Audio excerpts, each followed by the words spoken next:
சும்மா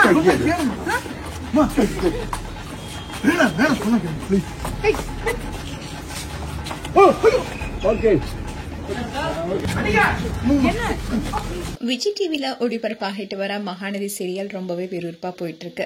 அதுல பசுபதி பேச்சு கேட்டு விஜய் மேல பொய்யான வழக்கு கொடுத்ததுனாலதான் விஜய் கூட சேர முடியலன்னு வெண்ணிலா பசுபதி வீட்டுக்கு வந்து சண்டை போடுறாங்க. அப்படி பசுபதி கேள்வி கேட்கும் போது ராகினி என்னுடைய அப்பாவை நீ எப்படி கேள்வி கேட்கலான்னு திட்டுறாங்க. இதனால கோவமான வெண்ணிலா ராகினியை அடிக்கிறாங்க.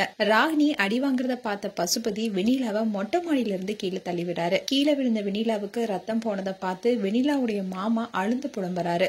அடுத்ததா உயிருக்கு போராடிட்டு இருக்க வெண்ணிலாவை ஹாஸ்பிட்டல் கூட்டிட்டு போக சொல்லி பசுபதி ராகினி கிட்ட வெண்ணிலாவுடைய மாமா கெஞ்சுறாரு.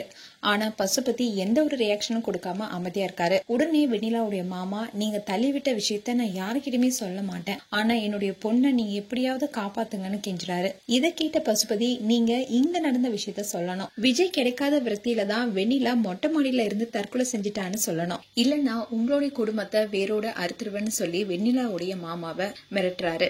வெண்ணிலாவுடைய மாமாவும் வேற வழி இல்லாம பயந்து போய் நீங்க சொல்ற மாதிரியே நான் செய்யறேனோ வெண்ணிலாவை ஹாஸ்பிட்டலுக்கு கூட்டிட்டு போங்கன்னு கேக்குறாரு. அதுக்கு பசுபதி எப்படியும் வெண்ணிலா பிழைக்கிறதுக்கு வாய்ப்பே இல்ல, ஆனா இத காரணமா வச்சு விஜய் மேல பழி விழுந்தா விஜய் காவிரி ஒண்ணு சேராம இருப்பாங்க, உங்க வெண்ணிலாவுக்கு ஆத்ம சாந்தி கிடைக்கும்னு சொல்லி வெண்ணிலாவுடைய மாமாவை சமாதானப்படுத்துறாரு. இந்த விஷயம் நியூஸ் மூலமா விஜய்க்கு தெரிய வருது. இதை கேட்டு விஜய் ரொம்பவே அதிர்ச்சி அடைகிறாரு. சோ இந்த சீரியல்ல குற்ற உணர்ச்சியில இருக்கிற விஜய் அண்ட் காவிரிக்கு இடையே சின்ன விரிசல் வர வாய்ப்பு இருக்கு.